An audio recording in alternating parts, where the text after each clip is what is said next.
नोंथांमोनखौ लोगो मोननानै खोब गोजोननाय मोनदों। आं गोबांथार बाथ्रा बुंनांगौ दं होननानै सानाखै। जोंहा बिजाथि बिथाङा बुंगोन आरो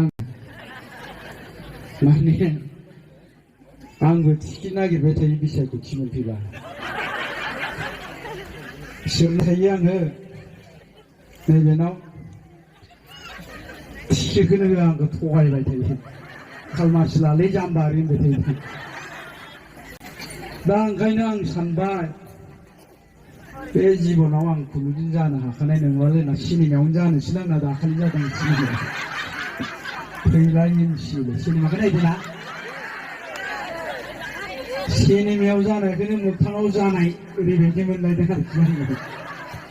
बेबायदिनो टिकेट मोनैनि दुखु जाबाथाय मालाबा मालाबा बे माबायाव मबाइलाव ओरै सिनेमाखौ नायबाय थायो। नायनानै बेखौनो खोब गोजोननाय मोनो आङो।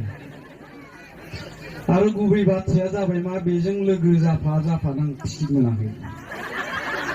बेनो टिकेट मोनखायामोन। ओमफ्राय गावहा दाखालि माबा माबि ग्रह'खौ दाननानै टिकेटखौ मोनबाय। दाथ' आंहा ग्रह'बो दाननो रोङा, आं बेफोरखौ बाराबो बिसास खालामामोन। दा गावनि खिनिया मोनदों, आङो एबारबो मोनाखिसै आरोखि। दा मानसिखौथ' नायना देरहासिगोन बायदि मोनदों आङो। खिन्थु आंनि बे जायगानि जानायमोनब्ला बेनो भट होथारामोन आं।